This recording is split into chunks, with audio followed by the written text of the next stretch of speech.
Zdravím vás všechny u videa, ve kterém ukážu proces tvorby košíkové cívky. Na první pohled vypadá tento typ cívky poměrně komplikovaně, výroba ale složitá není. Jedná se o metodu vynutí, kdy vodič nevyneme závit vedle závitu, jako u cívky s těsným vynutím na válcové kostře, ale s pomocí přípravku upevňujeme vodič do vzoru, který trošku připomíná pletený košík.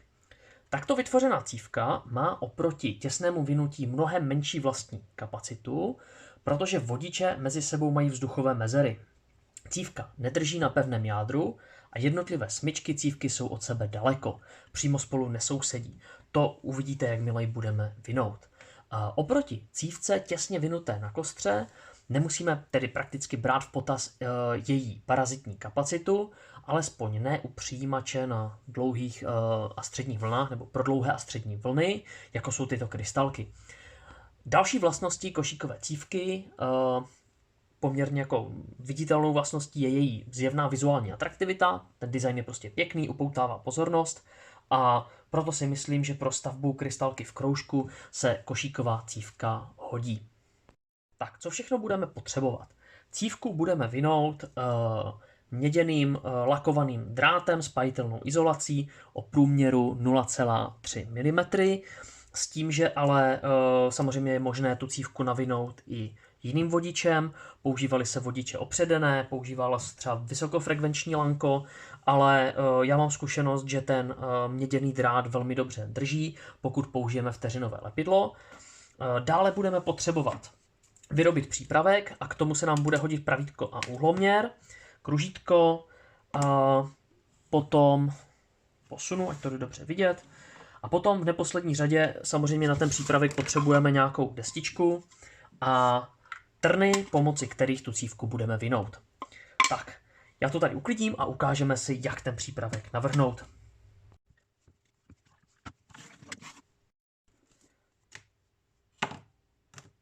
Tak, nejprve se musíme rozhodnout o rozměrech naší cívky. Pochopitelně platí, že čím větší rozměry, průměr, tloušťka, vnější vnitřní průměr, jejich vzájemný poměr, čím je tam více materiálu, více drátu, tak tím větší indukčnost z té cívky získáme. Indukčnost pochopitelně volíme podle parametru LC obvodu, který navrhujeme. Co se týče nějaké kalkulačky, hledal jsem ji, nepodařilo se mi to. To znamená, že pokud víte o nějakém postupu, jak vlastně ten parametr indukčnost té cívky spočítat dopředu na základě použitého drátu, průměru, počtu vynutí a tak dál, napište mi do komentářů, budu moc rád. Pro tuto chvíli budu vlastně dělat kopii cívky, kterou teďka vidíte, o vnějším průměru 12 mm, 120 mm a vnitřním průměru 80, ještě si to ověříme. Ano, je to 80 a tady je 120 a budu průběžně měřit indukčnost, abychom si ukázali, kolik vlastně závitů té cívky nám dá jakou hodnotu. Takže nejprve si udělám kružnici, která bude mít průměr 12 cm. Tak.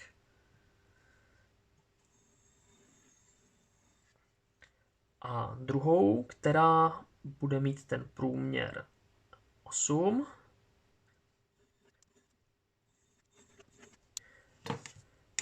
Tak, v tuto chvíli potřebuju cívku rozdělit na určitý počet segmentů. Ten počet musí být vždycky lichý, segmenty budou vlastně stejné v tom vnějším i vnitřním poloměru té cívky. Kdybych zvolil sudý počet segmentů, tak mi to nebude vycházet, tak budu vinout jinou logikou, než by ta košíková cívka měla být připravena. V tuhle chvíli teda, když si zvolím například 11 dílů, jako je použito tady, mohl bych si zvolit 9 nebo 7, tak budu postupovat tak, že si vydělím 360 stupňů 11 a tím získám úhel, pomocí kterého budu tento kruh dělit. Já už jsem si to spočítal dopředu a je to nějakých 32,7 stupňů. Nicméně to orientační hodnota, nemám tady žádnou děličku, mám tady prostě úhloměr, takže budu jednoduše pracovat s tím, co mám a budu se držet přibližně těch 33 stupňů.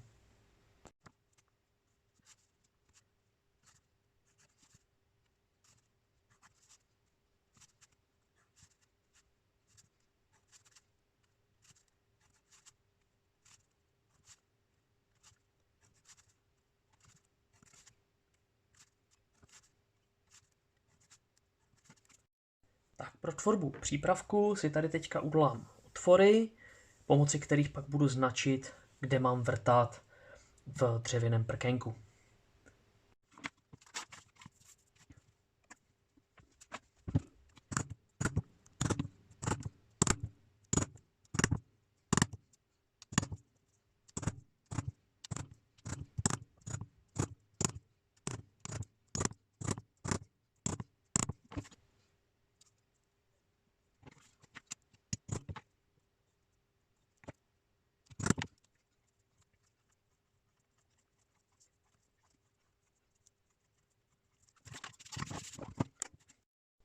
Tak, nyní si vyznačím místa, kde budu vrtat otvory pro trny. Mimochodem, když hovořím o trnech, tak se jedná vlastně o nějaké kovové, můžou být i dřevěné.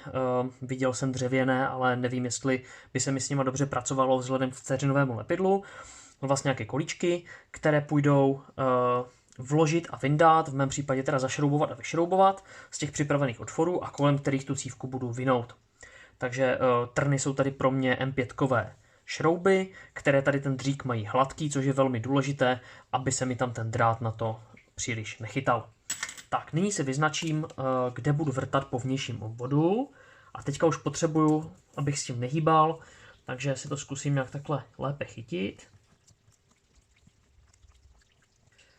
Tak a jak jste si určitě všimli, udělal jsem si tady o 2 otvory navíc, které jsem si nezakroužkoval a ty teďka použiju proto, abych vlastně docílil správné pozice těch vnitřních otvorů ku vnějším.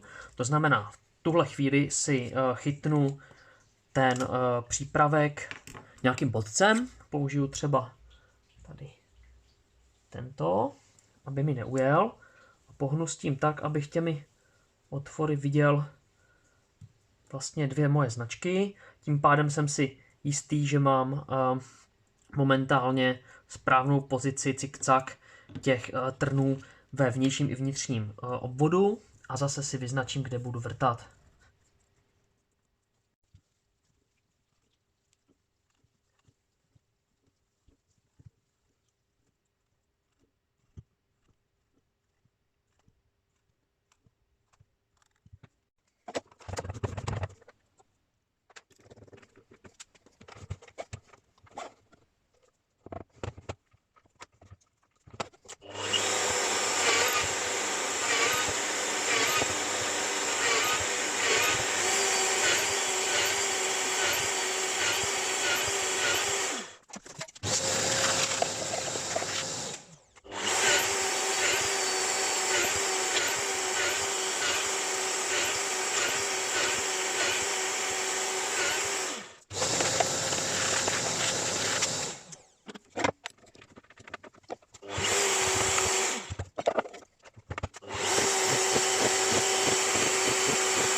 Tak, jsem téměř hotov, ale zapomněl jsem ještě na jednu věc. Budu ještě chtít jeden trn někde zde, abych mohl z té cívky vyvádět odbočky a pomocí nich potom měřit. Takže na to jsem zapomněl. Vyvrtám tady ještě jeden otvor. Zkusím to už teďka udělat ručně. Na to, že to půjde, ale tady ten šroub by mi to mohl vadit. Tak, přibližně stejně daleko.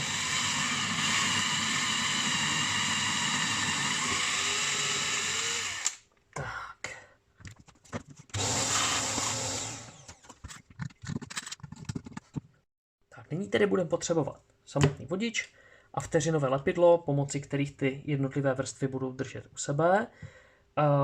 Budeme vinout takovým způsobem, že nejprve, vezmu si něco, co jde vidět, tak, nejprve začneme vinout třeba zde, pojistíme si drát,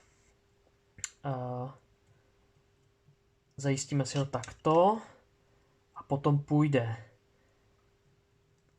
2 šrouby nad, jeden a druhý, 2 pod, tak, 2 nad, 2 pod a tak dál kolem dokola. Takže jdeme na to.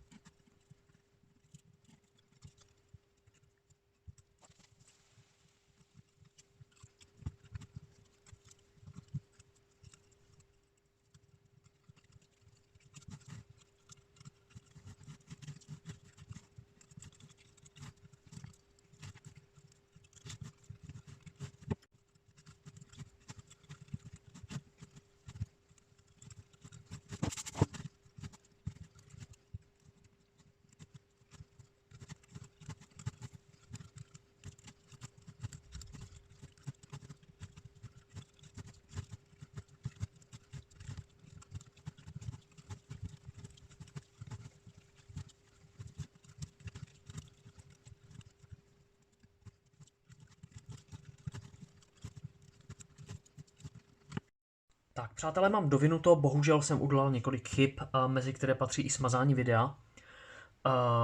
Dovinul jsem cívku, stala se mi taková malá nehoda, proto tady je rozpitá barva, když jsem se snažil odstranit lepidlo, kam nepatřilo.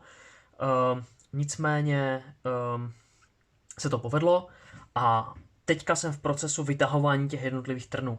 Vždycky je zapotřebí vytáhnout trn a až poté vlastně fixovat cívku lepidlem, obojí její vrstvy.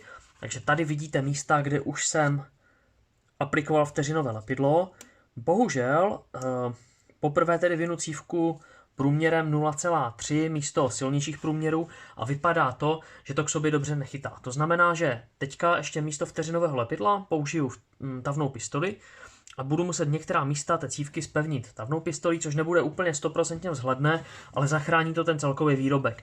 Takže pokud by se vám stalo, jako se stalo teďka mně, a tady dám na to záběr, že třeba svrchní vrstva prostě nechce držet, nebo tady nedrží několik vrstev takto, které sice se chytly vteřiňákem, ale nedrží na sobě, tak prostě ta tavná pistole by mohla představovat určité řešení, s tím, že ale nemůžeme tou tavkou samozřejmě lepit nic, bez toho aniž by nebyl venku ten trn.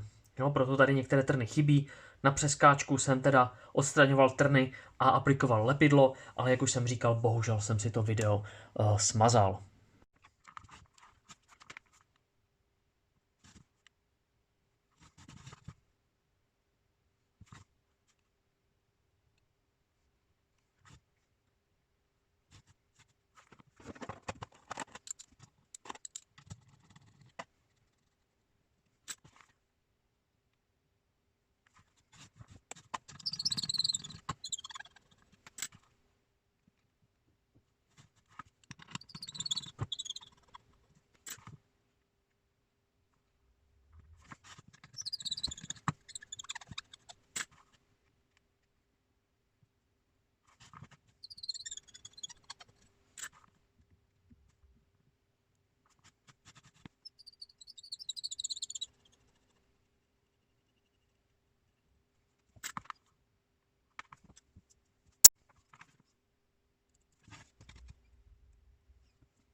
Tak, jak můžete vidět, tak cívka nám pořád drží na tom prkínku.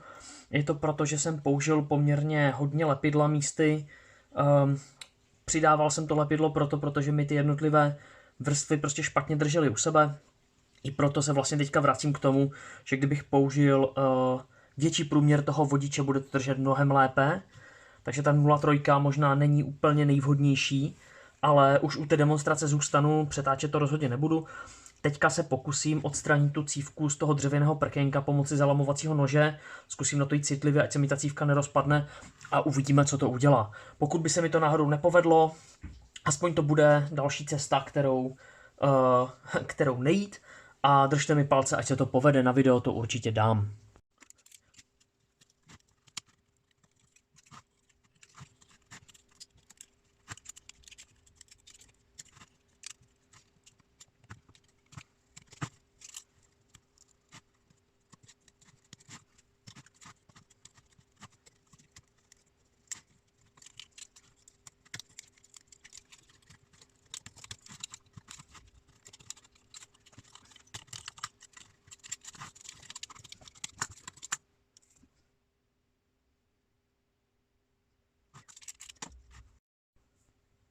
Tak přátelé, jak vidíte, nepovedlo se mi to úplně. Přišel jsem o 1 až 2 vrstvy, ten drát mi prostě nedržel u sebe.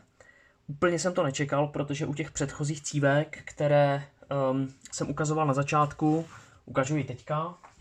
Tak například tady, hodím to do detailu, jo, ty vynutí krásně drží u sebe a neměl jsem žádný problém, no tady třeba úplně ne na téhle straně, ale většinou ano, neměl jsem žádný problém tu cívku navinout.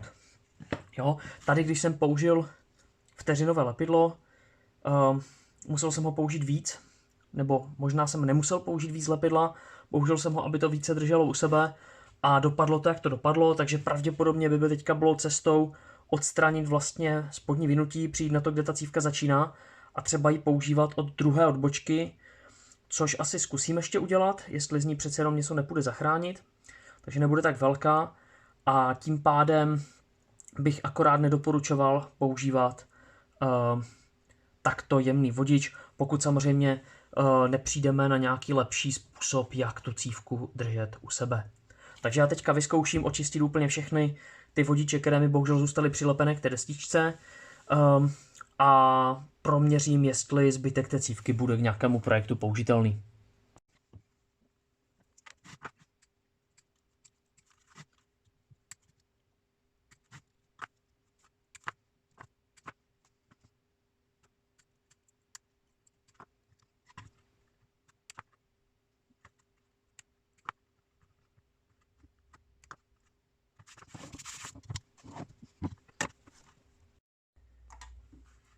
Tak pokud se nepletu, opravdu jsem musel odstranit 2 vrstvy.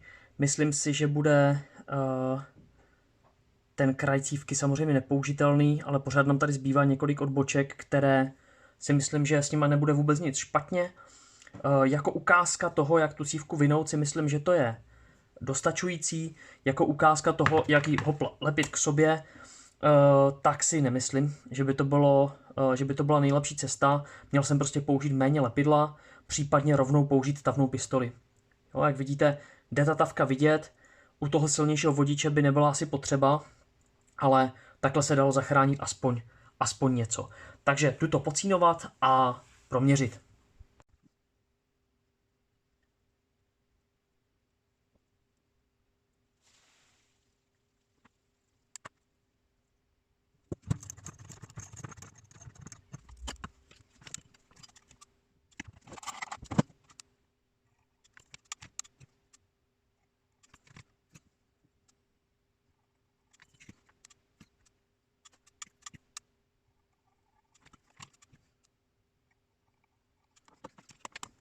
Tak přátelé, a zbývá nám to proměřit, takže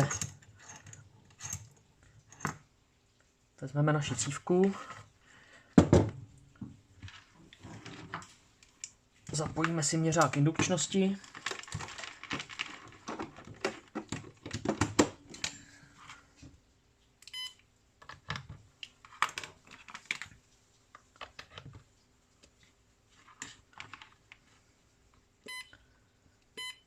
tak a podíváme se nejdřív na celou cívku.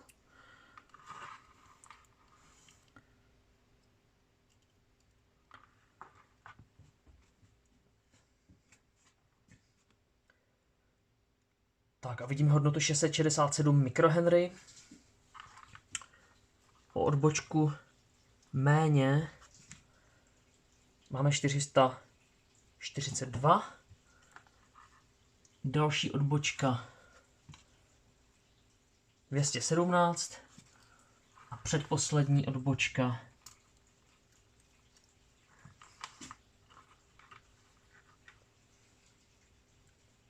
necelých 50. Jo? S tím, že celkově, když dám detail, tak mezi každou tou odbočkou máme nějakých plus minus 5 vynutí. Aspoň tak, když jsem to počítal. A chybí nám samozřejmě ten kousek té nepovedené cívky tady, který se musel obětovat. Ale aspoň vidíte, že i když se to nepovede, tak nemusíte vyhazovat celou cívku. Stačí vlastně se zbavit té přilepené vrstvy.